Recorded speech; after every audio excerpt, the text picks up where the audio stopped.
La columna de nube no se apartó de ellos de día para guiarlos por el camino, ni de noche la columna de fuego para alumbrarle el camino por el cual habían de ir. Y enviaste tu buen espíritu para enseñarles, y no retiraste tu maná de su boca, y agua les diste para su sed. Los sustentaste 40 años en el desierto. De ninguna cosa tuvieron necesidad. Sus vestidos no se envejecieron, ni se hincharon sus pies. Es Esdras que está hablando, pero esto está en Nehemías capítulo 9, versículo 19 al 21. Mire, uno se puede...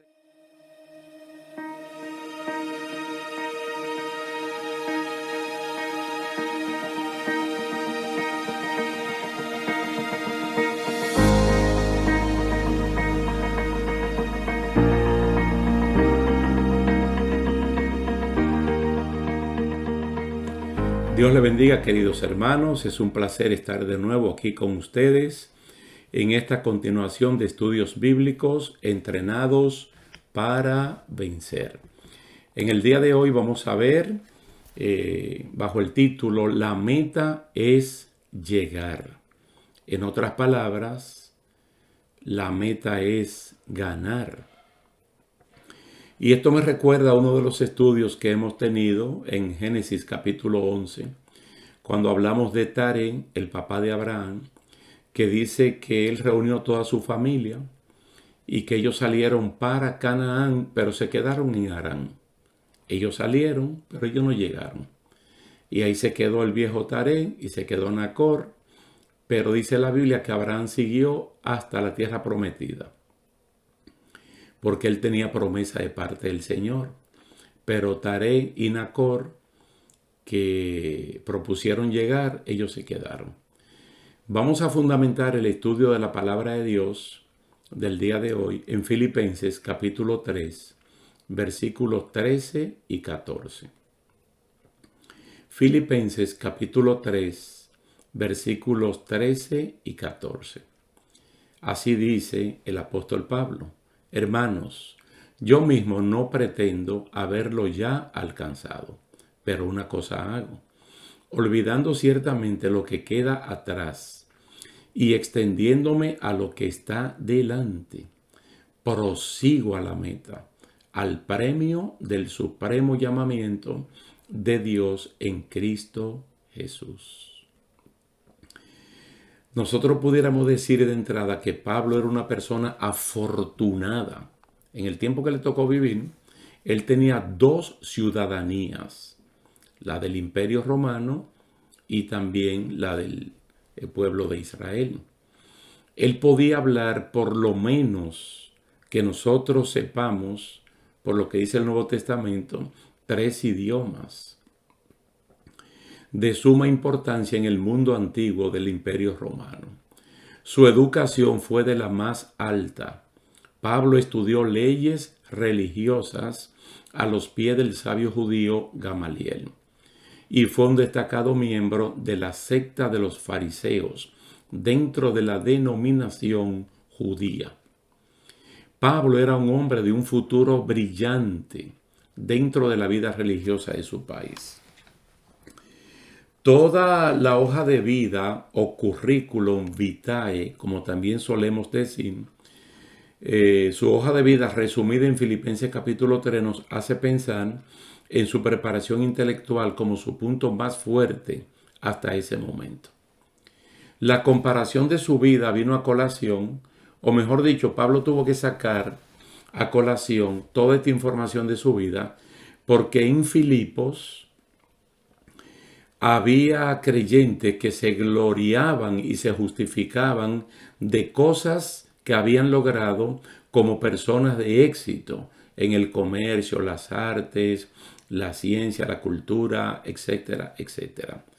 Pablo les dijo que si de algo había que gloriarse, él tenía mucho más que ellos juntos, pues él fue circuncidado al 8º día, lo que habla muy bien de sus padres, que eran personas muy responsables y creyentes de la señal del pacto entre Dios y Abraham y su descendencia. Pablo era del linaje de Israel y esa es una condición de suma importancia, ya que Israel es Jacob y Jacob es el nieto de Abraham. Y Jacob es la persona donde las promesas de multiplicación comienzan a verse. Pablo puede trazar su ascendencia hasta Israel, pasando por la tribu de Benjamín, que fue el único de los hijos de Jacob que nació en la tierra de la promesa. Y fue la tribu que aportó el primer rey de Israel. Precisamente es Saúl, de donde viene el nombre de Saulo, que era el nombre de Pablo. Pablo traza su ascendencia con una pureza de decir que él es hebreo de hebreos. Se nota que cuando Dios llamó a Pablo en la ruta hacia Damasco, si ustedes lo pueden leer, él lo hizo en lengua hebrea. Dios le habló a Pablo en lengua hebrea y no le habló en griego, no le habló en latín, que eran idiomas, uno el idioma oficial y el otro el koiné, el griego koiné, la lengua más popular de ese momento. Pertenecer al sector fariseo lo hacía una persona mucho más definida en asuntos de la ley, con un celo por las cosas que lo llevó a perseguir a los cristianos para hacerlo blasfemar y los que eran judíos hacerlo volver al judaísmo. Todo lo que en la carne era ventaja, Pablo lo desecha para correr libremente por algo mejor. Él le llama la excelencia del conocimiento de Jesucristo. Quiere decir que la meta nuestra es ganar. La meta nuestra es llegar. Porque a Dios no le agradan ni los que se estancan ni los que vuelven atrás. Por eso es que él dice en el versículo 8, aquí de Filipenses capítulo 3, y ciertamente aún estimo todas las cosas como pérdida por la excelencia del conocimiento de Cristo Jesús, mi Señor. Por amor a Él lo he perdido todo y lo tengo todo por basura para ganar a Cristo. Ya le mencioné la sólida formación intelectual, académica que tenía Pablo, lo que lo iguala muchísimo a Moisés, que Moisés era de una formación académica impresionante, muy sólida, y que también dice Hechos capítulo 7, por boca de Esteban, que Moisés aprendió idiomas también. Pablo tenía una proyección de ser, digo yo, hasta un potencial jefe del Sanedrín en un futuro no lejano, aunque probablemente los jefes allí eran de la línea de los sacerdotes saduceos, pero es un decir mío. Pablo lo que hizo fue renunciar a su pasado, un pasado que podía ser un obstáculo. Entonces le ofreció a Dios en sacrificio vivo todo cuanto él tenía, para que a través del uso de Dios, su vida, dones, talentos y destreza tuviera un matiz distinto. Es decir, todas esas capacidades que él había adquirido en la carne, en la intelectualidad, él la depositó a los pies de Cristo, como para evangelizar su vida y poner ahora todas estas herramientas al servicio de la obra del Señor. Por eso él dice, ahora no vivo para mí, ya no vivo para mí, sino que lo que me resta en esta vida lo vivo para aquel que me compró. Él solía decir eso. Ya no vivo para mí, ya yo no soy mío, yo soy de aquel que me compró. Por eso no tengo nada, sino que lo que tengo yo lo pongo en las manos del Señor. Ahora en Filipenses capítulo 3, el verso 13, dice, hermanos, yo mismo no pretendo haberlo ya alcanzado, pero una cosa hago, olvidándome ciertamente lo que queda atrás y extendiéndome a lo que está delante. No sé si al leer esto ustedes pueden ver como un esfuerzo físico de un creyente como Pablo, extendiendo sus manos hacia adelante, extendiendo su cuerpo hacia adelante, como en esa carrera olímpica que ya vimos en 1 Corintios capítulo 9, tratando de que la extensión de su cuerpo le dé alguna ventaja para él llegar a la meta. Para él llegar a la meta.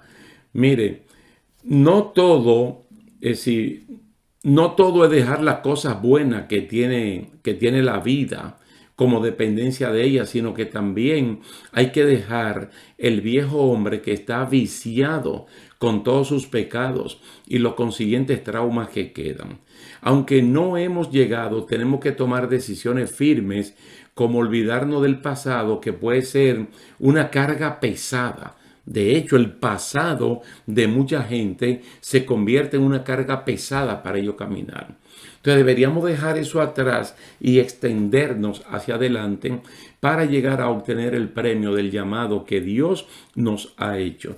Yo no recuerdo exactamente ahora la cita, si está por ahí por Hebreos capítulo 9 o capítulo 10, pero hay un momento donde el autor habla de que Dios hace un trabajo tan grande por el poderío de la sangre de Cristo, que todas las obras muertas que podían estar en nuestra mente, en nuestra conciencia, en nuestra historia, la sangre de Cristo la borra para que ahora haya un caudal de capacidad para servirle a Dios. Y yo he dicho en algunos momentos como pastor que si nosotros pusiésemos solamente la mitad de la capacidad con la cual pecábamos, ahora la pusiéramos al servicio de nuestra vida espiritual y de la obra de Dios, el crecimiento fuera notablemente grande. Nosotros venimos de un mundo de pecado a 100%. Muchos llegamos al Evangelio y utilizamos un 10% de esa capacidad, un 15%, un 25%. Cuando ahora, estando en el terreno, trasladado al reino de Cristo, deberíamos poner todos nuestros dones y nuestros talentos al servicio de la entera consagración, al servicio de la misión, de tratar de llegar a la meta, pero no llegar solos. Nosotros no podemos pretender en obtener una victoria mientras estamos sentados en una silla, esperando que del cielo baje todo, y no oramos, no ayunamos, no leemos la Biblia, no meditamos en ella, no evangelizamos, no enseñamos, no damos testimonios, y a veces somos cristianos con amarguras, con odios, con resentimientos, con falta de perdón, viviendo con malentendidos. Y no se puede caminar, porque es que esas cosas pesan demasiado. Que el que dijeron, que el que me mencionaron, que no esto, que no lo otro. Y esas cosas no sirven más que como obstáculos, como carga que impiden que uno camine bien. Como Hebreos capítulo 12, versículo 1 lo plantea, es como si uno tuviese en la mano una herramienta. Puede ser una espada, un machete, algo que nos sirva para ir cortando obstáculos en el camino y uno correr bien en esta carrera de la vida, libre de toda carga, de todo peso que nos asedie o que nos moleste. De hecho, si una persona en el pasado hizo algo terrible o le hicieron algo que se puede convertir en lo que se llaman traumas o segundos traumas, terceros traumas, porque le pasó a un familiar, a alguien cercano y se queda con esa carga, el Señor es capaz de eso y de más, de limpiarte eso. Salmo 55, 22 y 1 Pedro 5, 7 nos manda que todas las ansiedades, todas las cargas, y el libro de Hebreo abunda de que todo nuestro pasado en la mano de Cristo se vuelve un presente luminoso. Mire, la salud espiritual entra por la confesión de renunciar a cosas, a esas cosas, y por la confesión de confiar en Dios. Nosotros podemos ver la diferencia, por ejemplo, entre Lot y su esposa. Cómo ambos habían tomado rumbo distinto, caminando prácticamente el mismo camino. En el sentido literal, ellos caminaban la misma vía. Y era salir de su casa hacia el monte que los ángeles le señalaron. Cuando le dijeron, vete, escapa por tu vida. Lot, por ejemplo, renunció a todo. Mas, sin embargo, la mujer de Lot en su corazón tenía su casa, los enseres que se habían quedado allí. Lot avanzó sin mirar atrás. Ella se detuvo y miró atrás. Y ahí se quedó para siempre porque Dios la convirtió en una estatua de sal para que sirviera como un ejemplo, como un paradigma de aquellos que después que ponen las manos en el arado, entonces tornan la mirada atrás y se paralizan espiritualmente, quedan como una estatua, no avanzan, se quedan estancados. Y dice la palabra del Señor que a Dios no le agradan las personas que se estancan, mucho menos le agradan las personas que se devuelven. Entonces Pablo está hablando de cosas que él renunció a ellas. Pablo renunció a muchas cosas que en el día de hoy hay cristianos que quisieran revivirla y querer vivir por el prestigio de las cosas humanas, a sabienda de que los bienes materiales, las posesiones intelectuales, no definen la vida del hombre. Bíblicamente la vida del hombre se define por su riqueza en Dios, y la riqueza en Dios se traduce como relaciones con Dios. Una relación de intimidad, de uno decir yo conozco a Dios, yo sé quién es mi Dios. Entonces Pablo tuvo que renunciar a todo ese tipo de cosas y él lo dice, porque esas cosas en algún momento pudieran ser obstáculos para él ganar o para él llegar. Ahora mismo nosotros podemos decir que vivimos una vida, se puede vivir una vida de transición entre lo actual y la excelencia y lo excelente que estamos esperando de parte del Señor. Pero hay que poner de nuestra parte, hay que aceptar la palabra de Dios implantada, hay que practicarla, hay que no ser un oidor olvidadizo. Tú sabes, cuando uno olvida la cosa, uno olvida cómo son. Nosotros tenemos que olvidar el pecado para ser incompetentes en la práctica de él. Pero practicar la palabra de Dios tiene que ser diaria para hacernos expertos en ellas, como también dice el libro de Hebreos en algún capítulo por allí. Somos expertos en la espada, que es la palabra de Dios, porque le estamos practicando. Pablo no se durmió del lado de que ya yo todo lo tengo. No. Por eso él dice, yo no pretendo haberlo alcanzado. No pretendo haberlo alcanzado, porque si yo creo que ya lo alcancé, ya no voy a hacer nada. Mas, sin embargo, dice, no, yo me adelanto, yo voy a la vanguardia, yo voy hacia adelante. Pablo se esfuerza, se extiende, se alarga como tratando de asirse, de agarrar, de sostener a aquel que primeramente lo sostuvo a él por la mano derecha, para estar seguro de que está corriendo correctamente. Por eso que nosotros podemos leer en la segunda carta a Timoteo, cuando Pablo está prácticamente agotando su vida ministerial, su vida biológica, que este hombre plenamente consciente, estando en esta vida, él puede decir, yo he peleado la buena batalla de la fe, yo he corrido la carrera. A mí solo me falta que el Dios justo me dé la corona, la cual me dará no solo a mí, sino a todos aquellos que aman y esperan su venida.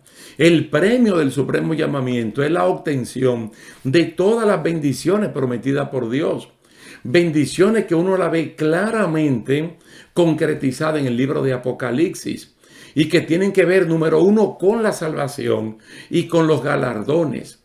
Nosotros podemos observar aquí una lista bien condensada, bien sintetizada de las bendiciones que a nosotros nos esperan.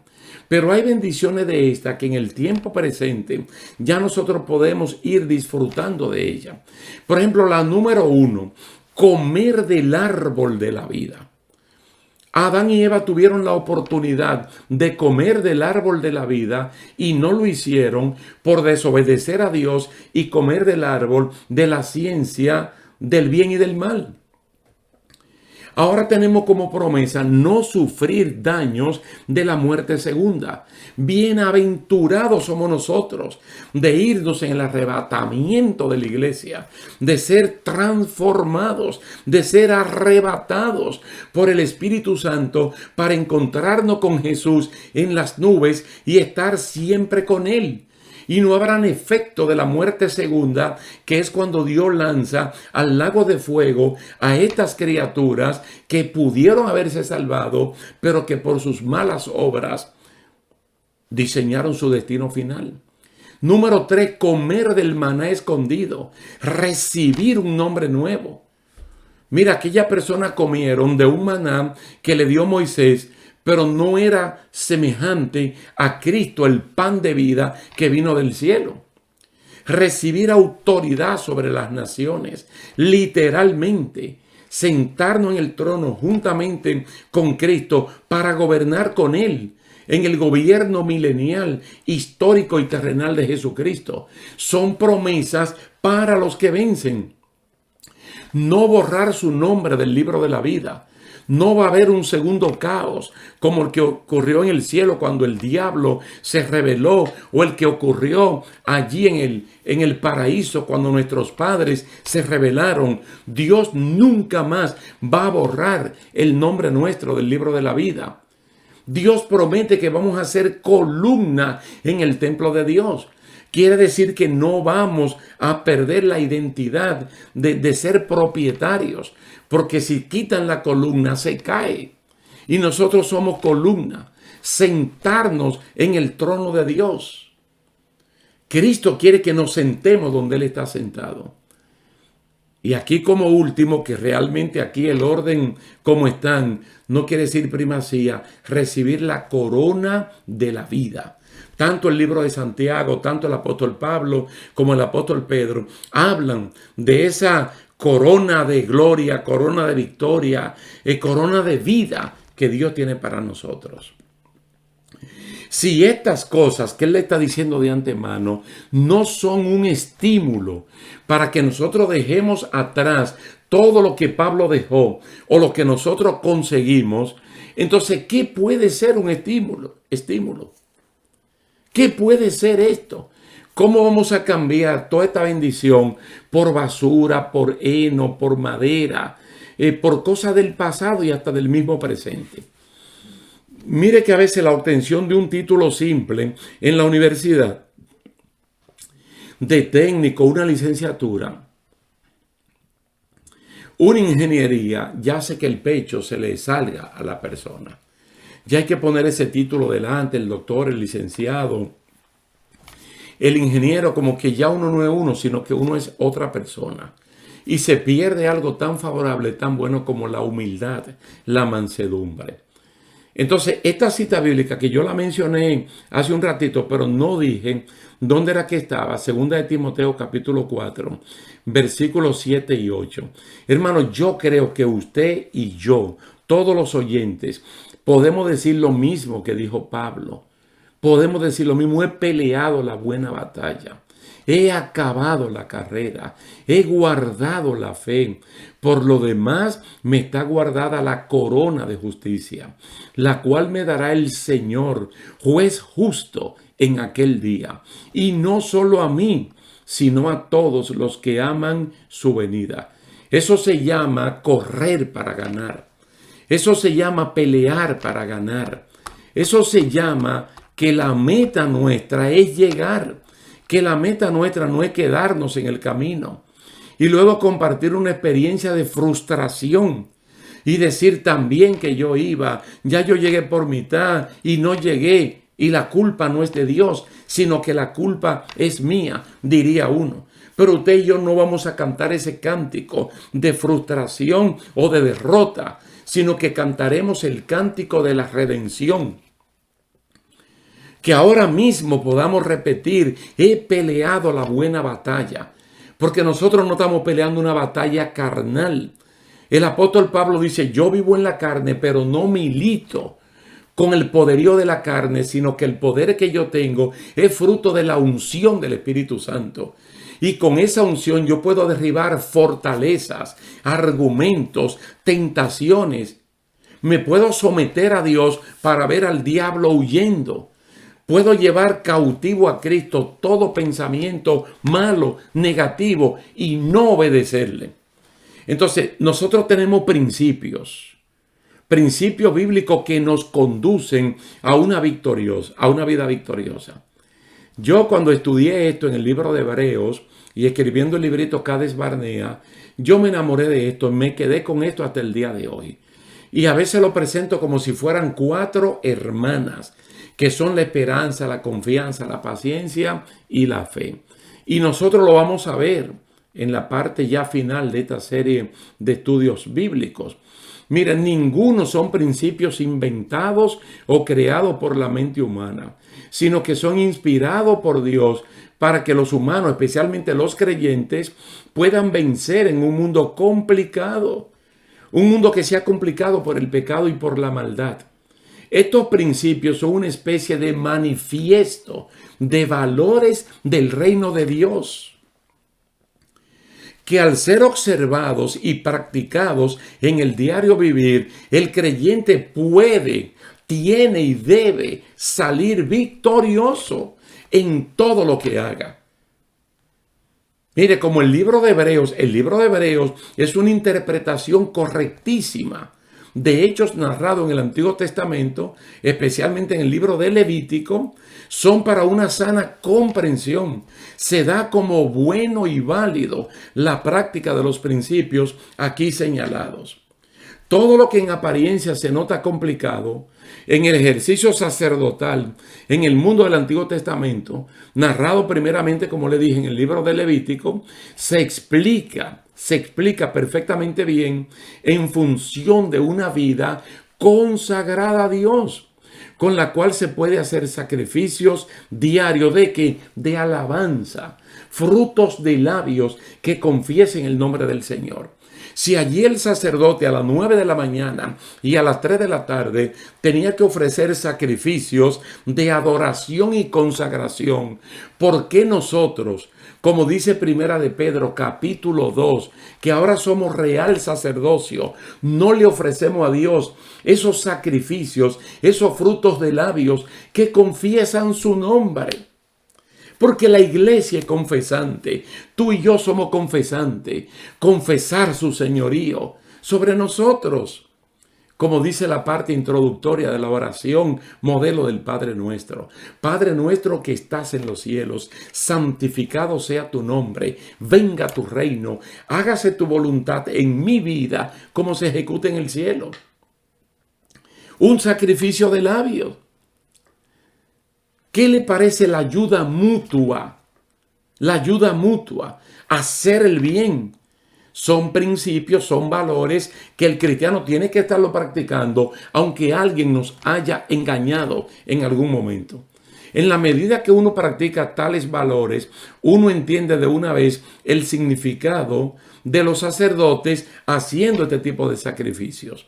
También uno entiende el valor de los bienes materiales, que son medios, no fines, no objetivos, porque nuestra tarea no es acumularlos.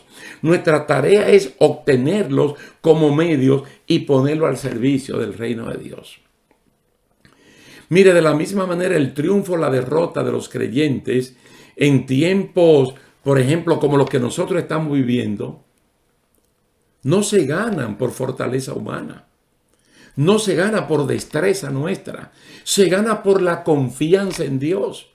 Cuando uno confiesa esa confianza en Dios, que sí tiene poder para hacerlo razonable y posible por cada uno de nosotros, los creyentes. Mira el caso de Acán. Una persona como Acán queda como ejemplo de aquellos que por no confiar en Dios, sino en las riquezas malas obtenidas, caen mortalmente. Son apartados de aquellos que creen y tienen la esperanza en aquel que ha prometido victoria en todas las áreas de nuestras vidas. Acán quiso asegurarse un futuro mejor, desobedeciendo lo que Dios había dicho. Desobedeciendo el mandato de la palabra de Dios acerca de los bienes materiales que había en la ciudad de Jericó, los cuales no se podían tomar para el uso personal. Desobedeció, no creyó en Dios, no creyó en su proyecto y quedó como un ejemplo para no imitarlo. ¿Qué es lo que nosotros tenemos que hacer? Ponernos la meta de llegar. Miren, déjenme decirle esto ya en la parte final.